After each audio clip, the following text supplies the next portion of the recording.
은퇴만 하면 그토록 바라던 자유가 찾아올 줄 아셨습니까? 매일 아침 울리는 알람 없이 늦잠을 자고 가고 싶을 때 여행을 떠나고 누구의 눈치도 보지 않는 완전한 자유. 그런데 그 자유가 때로는 가장 혹독한 감옥이 될 수도 있다는 사실을 아십니까? 잠시 후 수십 년간 가족을 위해 헌신했던 한 대기업 부장님이 은퇴 1년 만에 왜 스스로를 투명인간이라 부르게 되었는지 그 가슴 아픈 이야기를 들려드릴 겁니다. 많은 이들이 평생을 바쳐 일하며 꿈꿔온 은퇴. 하지만 막상 그 문을 열고 들어섰을 때 우리를 기다리는 것은 장밋빛 풍경만이 아닙니다. 오히려 예상치 못한 3대 위기, 바로 공허감, 무용감, 그리고 단절감이 찾아옵니다. 은퇴는 단순히 일을 그만두는 것이 아닙니다. 수십 년간 내 삶을 지탱해 온 사회적 역할과 규칙적인 생활 리듬, 그리고 매일같이 얼굴을 보던 동료들과의 인간관계가 한순간에 사라지는 경험입니다. 준비 없이 맞이한 은퇴 생활이 왜 마냥 노는 천국이 아니라 견뎌내야 할 시간이 되는지 은퇴 선배들의 생생한 실패담을 통해 그 현실을 들여다보겠습니다. 여기 30년간 오직 한 길만 걸어온 대기업 부장 김진석 씨가 있습니다. 그는 은퇴만 하면 그동안 못했던 것들을 다 하리라 마음먹었습니다. 퇴직금과 착실히 부어온 개인형 퇴직연금을 합치니 노후 자금도 어느 정도 마련됐고 국민연금을 받기 시작할 때까지는 몇 년의 여유도 있었습니다.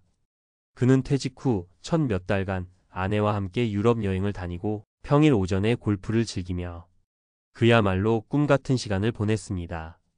하지만 6개월이 지나자 모든 것이 달라졌습니다. 아침에 눈을 떠도 갈 곳이 없고 휴대폰은 울리지 않았습니다. 평생 김 부장님으로 불리며 수십 명의 부하 직원을 거느렸던 그는 이제 아무도 자신을 찾지 않는 아파트 1301호 아저씨가 되었습니다. 하루 종일 집에만 있는 남편을 아내는 조금씩 부담스러워하는 눈치였고 바쁘다는 핑계로 소홀했던 옛 친구들에게 연락해봐도 다들 각자의 삶이 있었습니다. 한 무역회사 출신 은퇴자의 고백처럼 그는 바쁜 현역 시절 관계에 소홀했던 대가를 혹독한 외로움으로 치르고 있었습니다. 최근 한 온라인 커뮤니티에 올라온 글처럼 그는 마치 투명 인간이 된 것 같다는 극심한 상실감에 빠졌습니다. 김진석 부장님의 실패는 돈 문제가 아니었습니다. 그는 무엇을 하며 살 것인가라는 삶의 본질적인 질문 대신 어떻게 놀 것인가라는 표면적인 계획에만 집중했습니다. 직장 생활처럼 삶의 리듬을 유지하지 못하자 활력을 급격히 잃었고 사라진 명함과 함께 자신의 존재 가치마저 사라졌다고 느낀 것입니다. 이것이 바로 많은 분들이 겪는 은퇴 증후군의 전형적인 모습입니다. 여러분이라면 이 상황에서 어떤 선택을 하셨을 것 같나요? 김 부장님의 이야기가 남일 같지 않게 느껴지는 분들 분명 계실 겁니다. 하지만 절망하기는 이릅니다. 이 깊은 공허함을 완전히 다른 에너지로 바꾼 한 분의 이야기가 우리를 기다리고 있기 때문입니다. 35년간 교단에서 아이들을 가르쳤던 이윤숙 선생님. 그녀 역시 퇴직 후 한동안 깊은 우울감을 겪었습니다. 아이들의 웃음소리와 떠드는 소리로 가득했던 학교를 떠나자 집안의 정적이 유난히 무겁고 낯설게 느껴졌습니다. 하지만 그녀는 주저앉지 않았습니다. 자신이 가장 잘하고 가장 좋아했던 일에서 해답을 찾기로 결심했습니다. 그녀의 첫 번째 도전은 거창하지 않았습니다. 아파트 베란다 한쪽에 작은 텃밭을 가꾸기 시작했습니다. 흙을 만지고 매일 물을 주며 작은 새싹이 돋아나는 것을 보자 신기하게도 마음의 평온이 찾아왔습니다. 이후 자신의 경험을 살려 동네 아이들을 위한 무료 독서 교실을 열었습니다. 처음엔 서너 명으로 시작했지만 그녀의 진심이 통했는지 입소문이 나기 시작했습니다. 지금은 동네 어르신들을 위한 스마트폰 교실까지 운영하는 우리 동네 이 선생님으로 제2의 인생을 누구보다 바쁘고 행복하게 살고 있습니다. 이은숙 선생님의 성공 비결은 무엇이었을까요? 바로 새로운 역할과 소속감을 스스로 만들어냈다는 점입니다.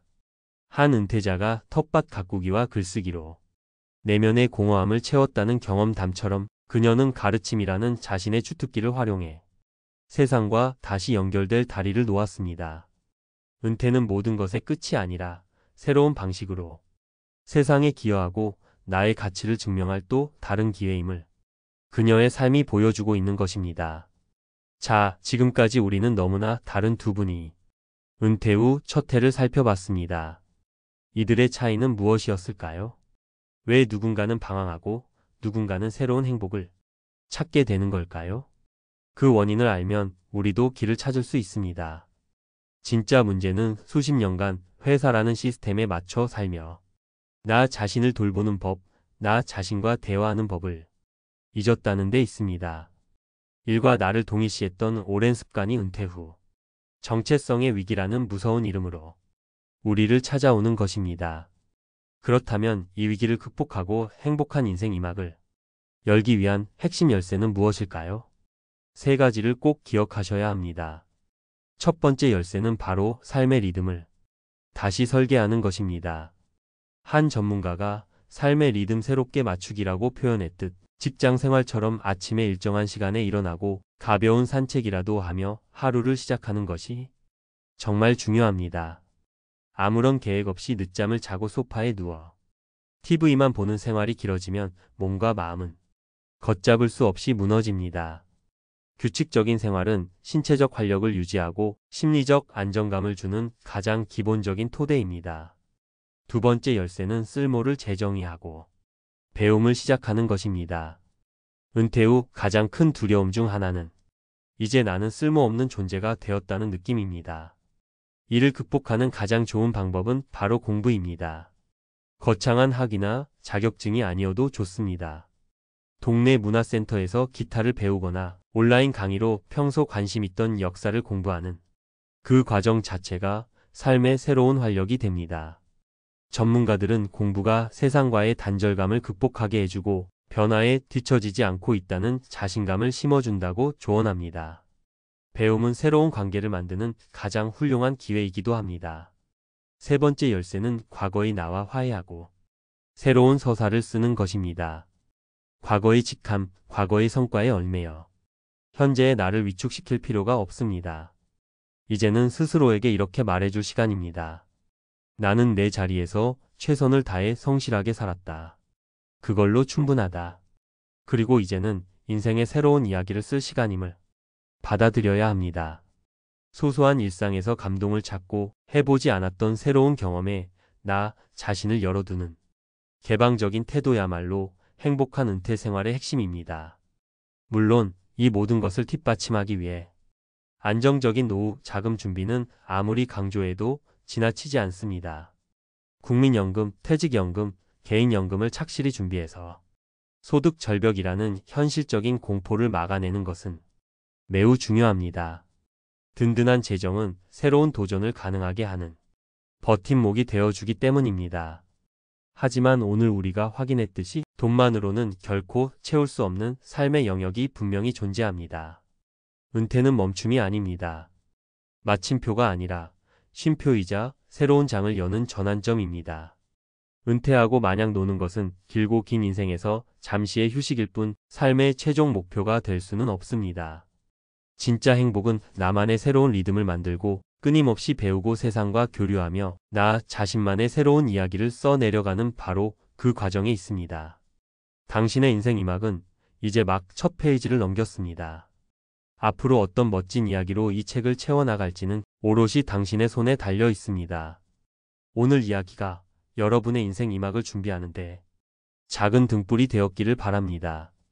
내용에 공감하셨거나 비슷한 고민을 나누고 싶으시다면 댓글로 여러분의 소중한 생각을 남겨주세요. 서로의 경험을 나누는 것만으로도 큰 위로와 용기가 될 수 있습니다. 그리고 저희 채널이 전해드리는 지혜가 도움이 되셨다면 구독과 좋아요를 통해 계속해서 함께해 주시길 부탁드립니다. 다음 시간에도 여러분의 삶을 더욱 풍요롭게 할 이야기로 찾아뵙겠습니다.